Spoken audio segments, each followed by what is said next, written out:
എല്ലാവർക്കും Arya serial spot റിവ്യൂയിലേക്ക് സ്വാഗതം. ഈ വീഡിയോ ഇഷ്ടപ്പെടുവാണെങ്കിൽ ഒന്ന് ലൈക്ക് ചെയ്ത് സബ്സ്ക്രൈബ് ചെയ്ത് ഒന്ന് സപ്പോർട്ട് ചെയ്യണം കേട്ടോ. ആൻലി ജോസഫിന് വിവാഹത്തിന് മുൻപ് വിവാഹബന്ധത്തിന് പുറത്തുണ്ടായ കുട്ടി തന്റെ വീട്ടിലേക്ക് എത്തിയിട്ടുണ്ടെന്ന വിവരം അറിഞ്ഞ് പുനലൂരിൽ നിന്ന് ആൻലി ജോസഫിന്റെ അപ്പൻ ഔദക്കുട്ടി അവിടേക്ക് പുറപ്പെട്ടു. അലീനയെ എത്രയും പെട്ടെന്ന് തന്നെ അവിടെ നിന്ന് കെട്ടുകെട്ടിക്കണം എന്ന ദൃഢനിശ്ചയത്തോടു കൂടി തന്നെ ഔദക്കുട്ടി ആ ബംഗ്ലാവിലേക്ക് പോകുന്നത്. അവിടെ എത്തിയ ഔദക്കുട്ടി അലീനയെ കണ്ടതോടെ ഒരു നിമിഷം ഒന്ന് സ്തംഭിച്ച് നിന്നുപോയി. അവളുടെ മനസ്സ് 55 വർഷങ്ങൾക്ക് പിന്നിലേക്ക് പോയി. ചിന്നമ്മയെ വിവാഹം കഴിക്കാൻ വേണ്ടി താൻ 55 വർഷങ്ങൾക്ക് മുൻപ് എത്തുമ്പോൾ എങ്ങനെയായിരുന്നു ആ പെൺകുട്ടി? അതേപോലെ തന്നെയുള്ള ഒരു രൂപം. ശരിക്കും മരിച്ചു പോയവളെ ജീവനോടെ കണ്ട ഒരു ഫീലാണ് ഔദക്കുട്ടിക്ക്. ഔദക്കുട്ടിയുടെ ശരീരമാസകലനം കുളിര് കയറി മിണ്ടാതെ ഞെട്ടി നിൽക്കുവാണ്. ഔദക്കുട്ടി തന്നെ നോക്കി നിൽക്കുന്നത് കണ്ടപ്പോ അലീനയ്ക്ക് ഒരു നാണക്കേട് തോന്നി. തുടർന്ന് ഇരു കൈകളും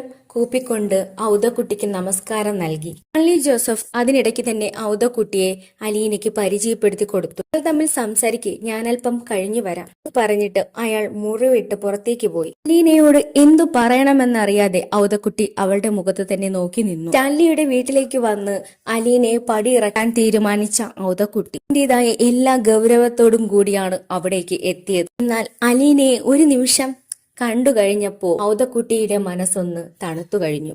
തന്നെ ഔദക്കുട്ടി അലീനയോട് ചോദിച്ചു, എന്തുണ്ട് വിശേഷം എന്ന്. മനസ്സിലുണ്ടായിരുന്ന എല്ലാ ദേഷ്യവും മാറ്റിവെച്ച് തന്റെ ഭാര്യയുടെ അതേ പകർപ്പുള്ള കൊച്ചുമകളെ കണ്ടപ്പോൾ ഔദക്കുട്ടിയുടെ മനസ്സൊന്ന്. ഈ സമയം തന്നെ അലീന പറയുവാണ്, ഞാൻ പോകാൻ വേണ്ടി ഡ്രസ്സും ബാഗും എല്ലാം ശരിയാക്കി വെക്കുമായിരുന്നു എന്ന്. അതേസമയം ഔദക്കുട്ടി ചോദിച്ചു, പോകാനോ?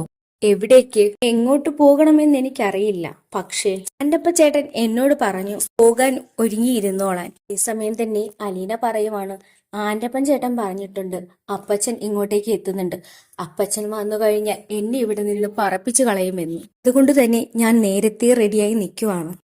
ചമ്മി എന്നിട്ട് പറയുവാണ്, അതൊക്കെ ശരിയാണ്, ഞാൻ സമ്മതിച്ചു. ഇതിപ്പോ ആരായാലും അങ്ങനെയൊക്കെ തന്നെയല്ലേ വിചാരിക്കുക. അതിന് അലീനയുടെ മറുപടി, അയ്യോ വലിയപ്പച്ചനെ കുറ്റം പറഞ്ഞതൊന്നുമല്ല, കുറ്റം എന്റേതാണ്, ഞാനിങ്ങോട്ട് വരാൻ പാടില്ലായിരുന്നു എന്ന് അലീന പറഞ്ഞു. എനിക്ക് ഒട്ടും തന്നെ പാകമല്ലാത്ത ഒരു സ്ഥലമാണ് ഇവിടം. ഇവിടെയുള്ള രീതികളുമായി എനിക്ക് ഇണങ്ങിച്ചേരാൻ കഴിയുന്നില്ല.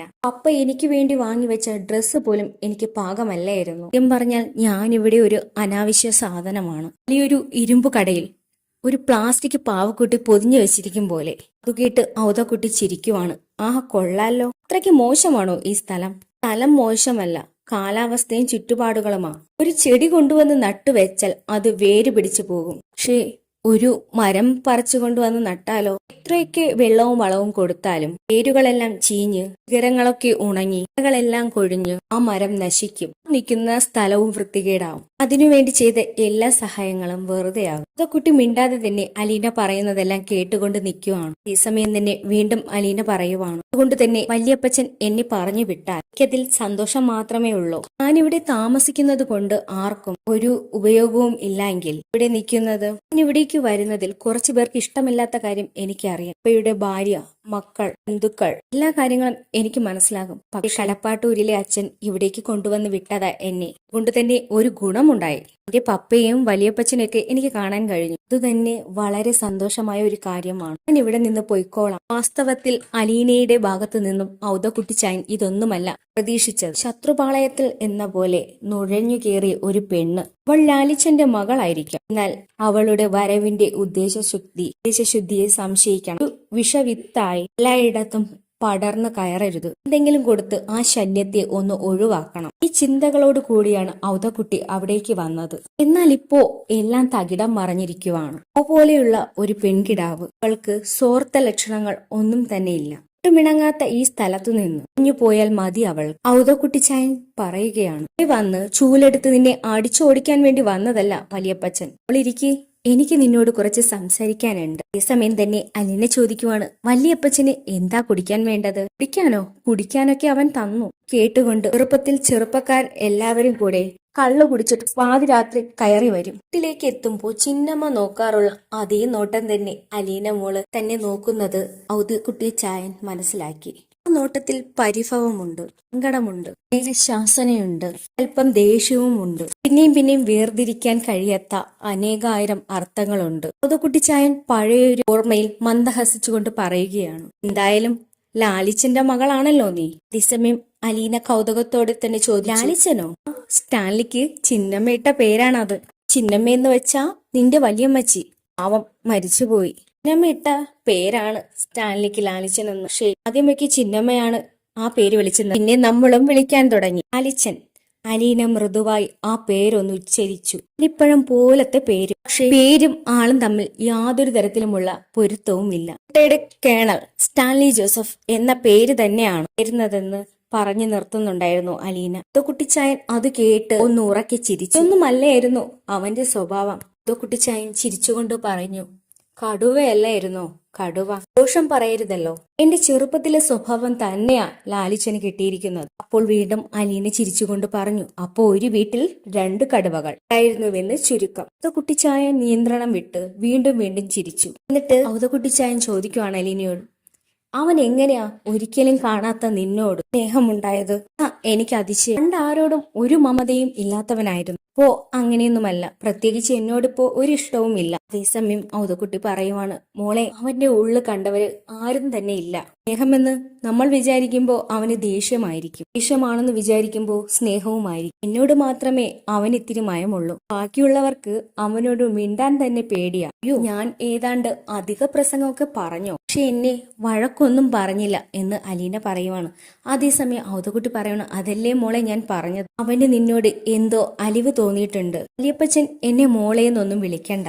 എനിക്ക് ഇവിടുന്ന് പോകാൻ മനസ്സ് വരുത്തില്ല. എന്നെ ദേഷ്യത്തോടെ പറഞ്ഞയക്കണം. എന്നെ സ്നേഹിച്ച് സങ്കടപ്പെടുത്തരുത്. കുട്ടി ആ സമയം വല്ലാതായി പോയി. ഇവിടെ ഞാനല്ലല്ലോ പറഞ്ഞയക്കുന്നത്, തീരുമാനിക്കുന്നത്. അതൊക്കെ ലാലിച്ചനല്ലേ തീരുമാനിക്കേണ്ടത്. അയ്യപ്പച്ചനും ഏകദേശം തീരുമാനിച്ചിട്ടല്ലേ ഇങ്ങോട്ടേക്ക് വന്നത്. അതേസമയം അയാൾ അവളെ സൂക്ഷിച്ചു നോക്കി. ഒരു പരിങ്ങലോടുകൂടിയുള്ള ആ നോട്ട്. തീരുമാനങ്ങൾ അയക്കുകയും മുറിക്കുകയും ഒക്കെ ചെയ്യാമല്ലോ. അത് ഒപ്പിട്ട എഗ്രിമെന്റ് ഒന്നും അല്ലല്ലോ. കുട്ടിച്ചായൻ അലീനയോട് പറഞ്ഞു, മോളെ, എന്തെങ്കിലും നീ കുടിക്കാനായി എടുക്ക്. അയ്യോ, കാപ്പിയോ എന്തായാലും നിന്റെ സമയം. അലീന ചോദിക്കുവാണ്, അയ്യോ.